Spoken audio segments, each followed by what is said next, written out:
হচ্ছে শ্রমিক ভট্টাচার্য, বিজেপির যিনি সভাপতি, উনি বলেই দিয়েছেন। উনি বলেছেন তৃণমূল কংগ্রেস যখন জন্মগ্রহণ করছিল তখন লেবার রুমে ডেলিভারি করার জন্য অটল বিহারী বাজপেয়ী মূল যারা মুখোশ সরকারের মধ্যে ভারতীয় জনতা পার্টি হিসেবে যারা ছিলেন তারা হাজির ছিল। 15ই সেপ্টেম্বর 2003 সালে আরএসএস এর নিজস্ব কর্মসূচিতে দিল্লিতে মমতা বন্দ্যোপাধ্যায়কে ডেকে ওনাকে হচ্ছে সম্বর্ধনা করা হয়েছে এবং ওনাকে বলা হয়েছে একমাত্র উনি বাম শক্তিকে পশ্চিমবাংলা থেকে উৎখাত করতে পারবে।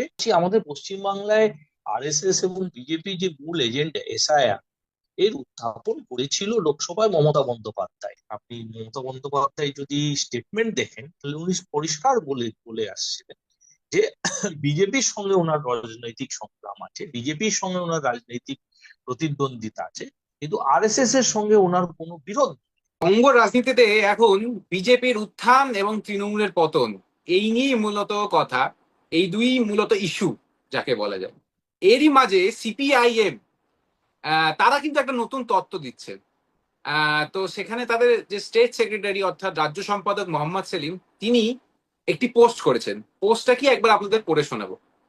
তৃণমূল গুরুত্ব হারিয়েছে, তাকে আবার গুরুত্বপূর্ণ করার চেষ্টা করা হচ্ছে, কারণ আরএসএস বলে দিয়েছে। আরএসএস এর মুখপাত্র স্বস্তিকা পত্রিকায় গত সপ্তাহে লেখা হয়েছে এবং ঠিক সেই রকমই কিছুটা পোস্ট করে একটি কার্টুনের ছবি ফুয়াদ বাবু, ডক্টর ফুয়াদ হালিম, সিপিএম এর নেতা, তিনি পোস্টটি করেন সোশ্যাল মিডিয়াতে। সেখানে পোস্টটি আমি আপনাদের ছবিটা দেখাবো। ছবিটাও বেশ ইন্টারেস্টিং। সেই ছবিটাতে দেখা যাচ্ছে, আপনারা যদি দেখতে পান দেখবেন, দেখুন এইখানে একজন খাটে শুয়ে আছেন এবং এখানে আরএসএস বলে একজনকে চিহ্নিত করা হচ্ছে। তিনি যাই হোক করে বাঁচাবার চেষ্টা করছেন এবং গেটের সামনে কেউ খাটিয়া নিয়ে এসছে, যাদের মধ্যে ঋতব্রত এবং সন্দীপন বাবু, যেটা আপনারা জানেন, দুদিন ধরে দেখছেন এই খবর। তো ফুয়াদ বাবু, আপনার কাছে আসবো। ডক্টর ফুয়াদ হালিম, এই রকম তত্ত্ব মানে আরএসএস, আপনারা এরকম কেন মনে করছেন যে আরএসএস বাঁচাবার চেষ্টা করছে? যদিও আপনারা এই তত্ত্ব আগেও তুলেছেন, কিন্তু এই পরিস্থিতিতে এই তত্ত্ব কেন? হ্যাঁ, সেলিমদা যে কথাটা বলেছে এবং আমার ছবির মধ্যে গেরুয়া পড়া একটা লোক সে আরএসএস, এটা আপনি হচ্ছেন গ্রহণ করে নিয়েছেন, তার একটা বাস্তব ভিত্তি রয়েছে। এখন কার্টুন হচ্ছে পশ্চিমবাংলা একটা অভ্যাস এবং থাকেই, কিন্তু বিষয়টা রয়েছে যে আরএসএস এবং মমতা বন্দ্যোপাধ্যায় এবং তৃণমূল কংগ্রেসের সঙ্গে ভারতীয় জনতা পার্টির একটা নিবিড় আতুর ঘরের সম্পর্ক আছে। নিজেই হচ্ছে শ্রমিক ভট্টাচার্য, বিজেপির যিনি সভাপতি, উনি বলেই দিয়েছেন। উনি বলেছেন তৃণমূল কংগ্রেস যখন জন্মগ্রহণ করছিল তখন লেবার রুমে ডেলিভারি করার জন্য অটল বিহারী বাজপেয়ী মূল যারা মুখোশ সরকারের মধ্যে ভারতীয় জনতা পার্টি হিসেবে যারা ছিলেন তারা হাজির ছিল। পাশাপাশি আপনাকে মাথায় রাখতে হবে যে 15ই সেপ্টেম্বর 2003 সালে আরএসএস এর নিজস্ব কর্মসূচিতে দিল্লিতে মমতা বন্দ্যোপাধ্যায়কে ডেকে ওনাকে হচ্ছে সম্বর্ধনা করা হয়েছে এবং ওনাকে বলা হয়েছে একমাত্র উনি বাম শক্তিকে পশ্চিমবাংলা থেকে উৎখাত করতে পারবে এবং পাশাপাশি গুরুত্বপূর্ণ যা যা সহযোগিতা করার আছে এই কাজে তারা সহযোগিতা করবে। এটা হচ্ছে আরএসএস এর অনুষ্ঠানের কথা, আরএসএস নিজস্ব কর্মসূচির কথা এবং আরএসএস এর অবস্থান। পাশাপাশি আমাদের পশ্চিমবাংলায় আরএসএস এবং বিজেপি যে মূল এজেন্ডা এসআইআর এর উত্থাপন করেছিল লোকসভায় মমতা বন্দ্যোপাধ্যায়। সেই 4 আগস্ট 2005 সালে লোকসভায় মাননীয় সোমনাথ চ্যাটার্জিকে এক তিস্তা কাগজ, যেখানে উনি অভিযোগ করেছিলেন অবৈধ নাম কেটে দেওয়া উচিত, যে স্বপ্নটা মমতা বন্দ্যোপাধ্যায়ের পূরণ হলো 2026 সালে। যদি উনি নিজের অবস্থানটা পাল্টেছে, কিন্তু ওনার স্বপ্ন ছিল, সেই স্বপ্ন পূরণ বিজেপি করেছে এবং স্বপ্ন সূত্রপাত মমতা বন্দ্যোপাধ্যায় নিজে। এটাই হচ্ছে ওদের এই ঐতিহাসিক সম্পর্ক, ফলে নতুন কিছু নয়। আপনি যদি বিগত যে কটি নির্বাচন সংগঠিত হয়েছে এবং সম্প্রীতিকালে যে নির্বাচনটা সংগঠিত হয়েছে তার আগেই আপনি মমতা বন্দ্যোপাধ্যায় যদি স্টেটমেন্ট দেখেন তাহলে উনি পরিষ্কার বলে বলে আসছিলেন যে বিজেপির সঙ্গে ওনার রাজনৈতিক সংগ্রাম আছে, বিজেপির সঙ্গে ওনার রাজনৈতিক প্রতিদ্বন্দ্বিতা আছে, কিন্তু আরএসএস এর সঙ্গে ওনার কোনো বিরোধ নেই। এবং কথার মধ্যে এটা উনি থেমে রাখেননি। উনি মোহন ভাগবত, আরএসএস এর যে মূল আহ মানে মাথা সংসঞ্চালক কি বলা হয়, উনি যখনই পশ্চিমবাংলায় আসতেন উনি মঞ্চ থেকে বলেছেন একাধিকবার যে পুলিশ ওনার সমস্ত আত্মীয়তার দায়িত্ব নেবে এবং উনি রাজ্যের অতিথি হিসেবে পশ্চিমবাংলায় ওনার কর্মসূচি সম্পূর্ণ করতেন।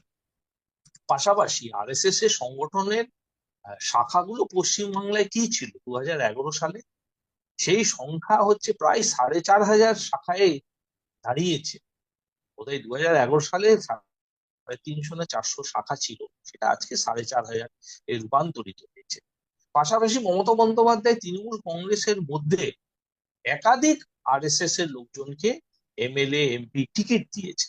আপনি জানেন যে সম্প্রতি যে রাজ্যসভার নির্বাচন হয়েছে তার মধ্যে আরএসএস এর একেবারে ঘনিষ্ঠতম ঘরের লোককে উনি রাজ্যসভায় পাঠিয়েছেন সদস্য। ফলে আরএসএস এর তৃণমূলের কংগ্রেস এবং তৃণমূল কংগ্রেসের সঙ্গে আরএসএস এর দীর্ঘদিনের সম্পর্ক। তাই নয়, বিজেপির সঙ্গে হচ্ছে দীর্ঘদিনের সম্পর্ক। উনি প্রায় ছিলেন বিজেপির মন্ত্রিসভায়। ফলে এই পরিবেশের মধ্যে স্বাভাবিকভাবে পশ্চিমবাংলায় আরএসএস দুই সন্তান, একটি বিজেপি একটি টিএমসি, এবং এই দুই সন্তানের মধ্যে খুব একটা মানে যে বন্ধুত্ব আছে সেটাকে দেখার জন্য হচ্ছে বেশি দূর যেতে হবে না। আপনি ভাবুন অর্জুন সিং আজকে ক্যাবিনেট মন্ত্রী হয়েছে, তার রাজনৈতিক জীবনে যদি আপনি আঙুল দিয়ে যদি বোঝাতে চান যে কবে উনি তৃণমূল ছিলেন, এটা কিন্তু আঙুল অনেকবার হচ্ছে আপনার নড়ে যাবে, মানে আপনি একবারে বলাটা মুশকিল। এবং এই পরিস্থিতির মধ্যে এই আমরা বলছি যে আরএসএস খুবই চিন্তিত, কেন গ্লোবাল পলিটিক্স এর যদি আপনি ডিপ স্টেটের যে মুভমেন্ট দেখেন, তাহলে ডিপ স্টেট মোটামুটি যেই দেশগুলোতে পুঁজিবাদী শক্তির যে রাজনৈতিক চরিত্রকে কায়েম রাখে, তারা হচ্ছে শাসক দল এবং বিরোধী দল উভয়কে দখল করে বসে আছে। ফলে একটা সামাজিকে দুপক্ষেই কিন্তু পুঁজিপতিদের পক্ষেই বক্তব্য রাখে। সেরকম পরিবেশ পৃথিবীতে তৈরি করার প্রচেষ্টা যুগ যুগান্তর চলে আসছে। আমার দেশের মধ্যে হচ্ছে তার ছাপ আছে, আমাদের রাজ্যের মধ্যে একটা মানে অতি সরল ভাবে সেই ছাপটা সামনে চলে আসছে। বিগত 25-30 বছরের মধ্যে তৃণমূল কংগ্রেস এবং বিজেপির যে সম্পর্ক, সদস্যদেরকে ভাগ করার মধ্যে থেকেও এই চরিত্রটা সামনে চলে আসছে। ফলে অস্বাভাবিক কিছু কমরেড সেলিম বলেননি। আমাদের পার্টির অবস্থান যে 1998 সাল থেকে চলে আসছে, এখনো আমরা এক জায়গায় অনড় রয়েছি 28 বছর পরে।